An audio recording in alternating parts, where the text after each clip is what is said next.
It's my 11th video. If you guys didn't know, I started recording videos earlier this year, and for me, I had made 10 videos as like a milestone. So the fact that this is my 11th video is very exciting for me personally. I set myself a goal that if I could do the 10 videos, I would buy myself a vlog camera. So welcome to the recordings on my new vlog camera, which I'm so excited about because, well, filming with your phone works really well.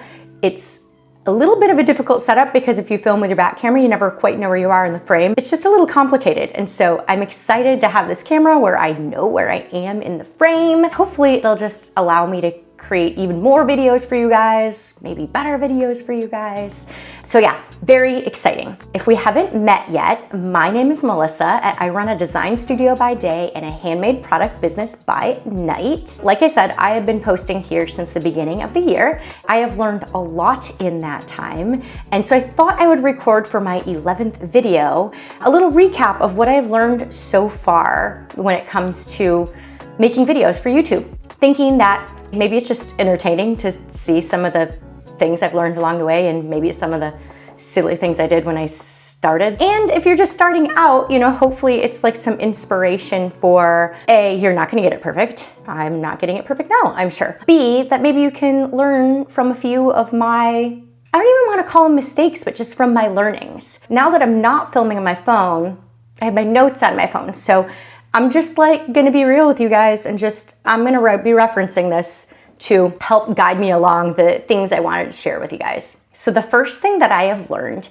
is that it works really well to script your videos about 1 week in advance. By doing that, the script can kind of sit in the back of your head for a whole week, and sometimes you think about different things you want to add to it or subtract to it. I've even had like one video turn into 2 videos because I realized I'm trying to do too much. Don't try to do it like a day or 2 before. Likewise, I don't know if it'd be that helpful to try to do it weeks and weeks before because you'd be kind of disconnected from your actual filming date. But I find I try to do it on Sunday or Monday, and then lately I have been filming my videos on Friday or Saturday. So I found that to be a really good little process. Point 2 is just a piggyback on that, and that is I don't actually script my videos verbatim. Now, I actually never tried to do that because there was no part of me that had the time, energy, or desire to memorize a script, nor learn how to read off a teleprompter in a way that doesn't look like I'm reading off a teleprompter. I have always used more of an outline format,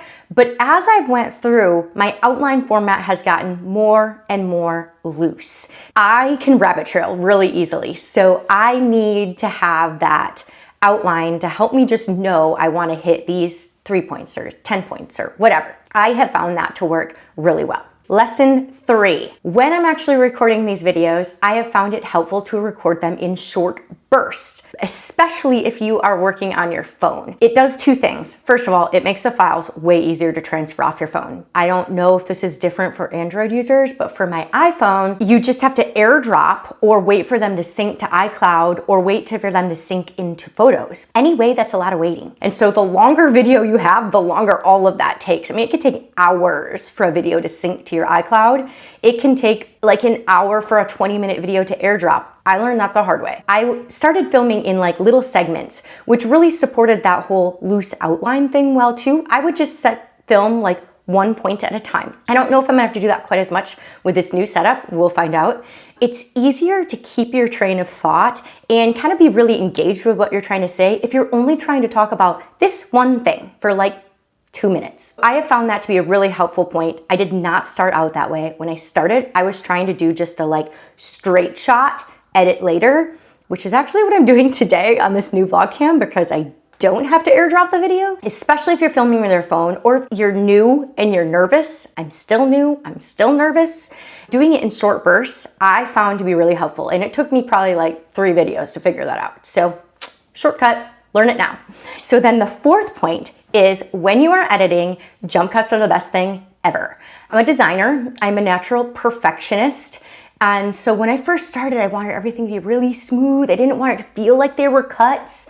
And that's admirable. But actually, from what I've kind of heard other people talking about is, first of all, jump cuts create like a quick moving video, which in this day and age, that's kind of what watchers expect. I found is when I didn't use as many jump cuts, I started to feel like when I would watch the video back like a couple weeks later, I'm like, wow, I'm just rambling. So the jump cuts just help you just get to the point. With every week, I've gotten more and more aggressive with the jump cuts, which I hope you guys are liking from a just move the video along standpoint. I don't want to waste your time. If you are literally brand new to YouTube and you don't know what a jump cut is, it's when you just make a cut in the video and it doesn't feel totally seamless. You're not cutting yourself off in the middle of a word, but you say a phrase and then maybe you fumble some words and you just cut them out.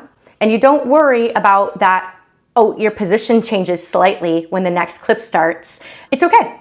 I feel like I've been learning that YouTube is getting more and more real. Like your videos do not have to be perfectly edited. The jump cut leans into that and also just makes editing easier and hopefully cuts out a lot of my blabbering that none of you care about. Wow, that was a long one. My phone went to sleep.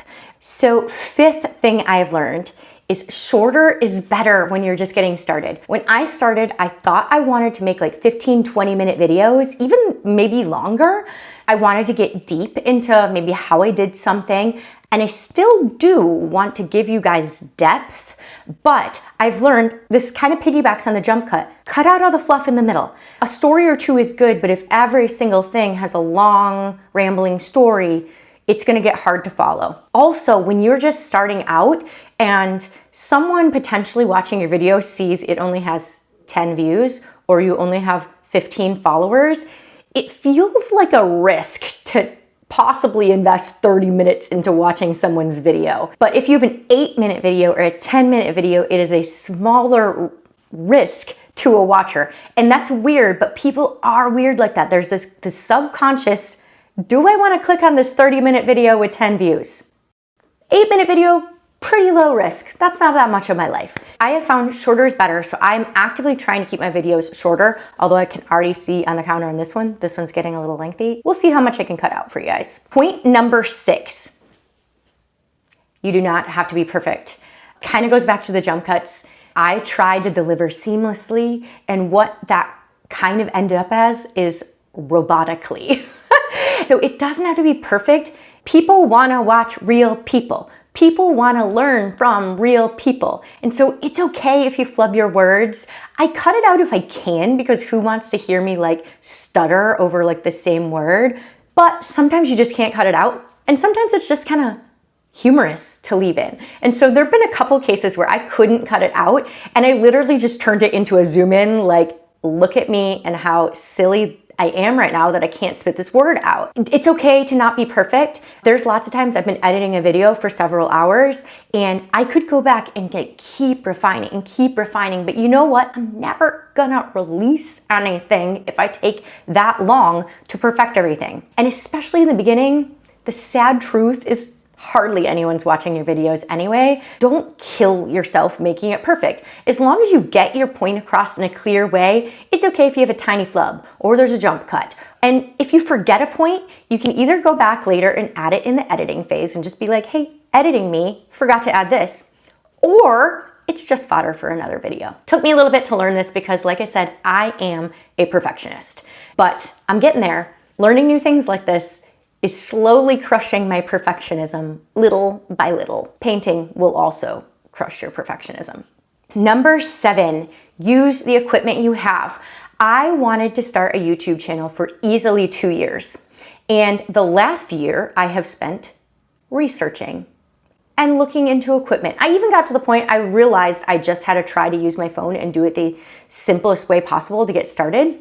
But I still just didn't start. So this is your message from the universe saying, just start, use your phone. You probably do want a microphone. I just use a cheap $15 wired one, but I will say I got these DJI wireless mics. You can get these with the little USB, is it USB-C? I don't know what it's called, adapter to go on your phone. And they're $60. I didn't know that they had the transmitter that went into the phone. If I had, I would have just bought them from the start. So I do think if you're gonna spend a little money, just spend a little bit on a mic, $60 for these DJI mic minis with the smartphone transmitter. But other than that, use the equipment you have. Don't let 60 bucks for mics become a stumbling block. If you don't have it, make sure you're close enough to your camera that it can be picking up the sound well. Like I said, your first few, no one's gonna be watching anyway. No one's still watching these. We'll see how many views this video gets. Just start. Use the equipment you have. I sit in front of this window because it gives me good natural light. I do have a ring light, but it likes to shut off halfway through my filming. Use the equipment you have. Number 8, study how to be better on YouTube.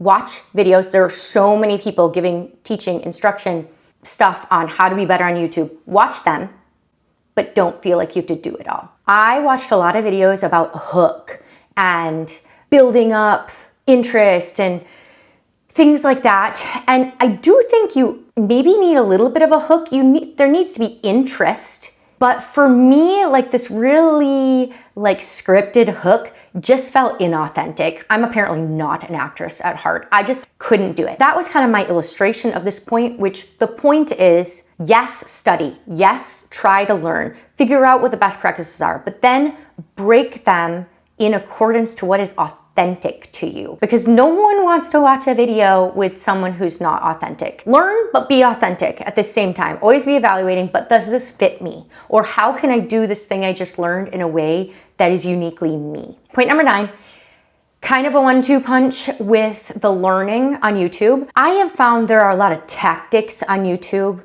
that are garnered to get attention, but they come across as hypey. I think you can be catchy and clever and intriguing without being hype-ish. So what I have learned is I really want to try to find that line of how can I make this interesting, intriguing, and engaging, but not hype, not overblowing the situation, not promising something I don't actually deliver in the video. So that's the last thing. My 9th point. Yes, this is a celebration of 10 videos and I give you 9 points.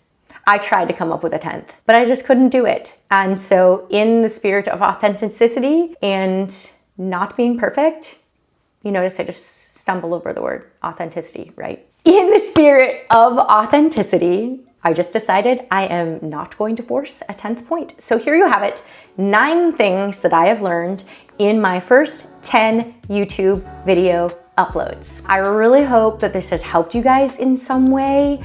Thank you for those of you who are watching these videos. There's not a lot of you right now, but I'm really hoping someday there will be more of you. If you like this video, please like and subscribe. YouTube, when it sees people liking and subscribing, it helps put my video out to more people. So that would just be a wonderful way to encourage me and support me and just show me you want to see more videos like this. If you like this video, like and subscribe.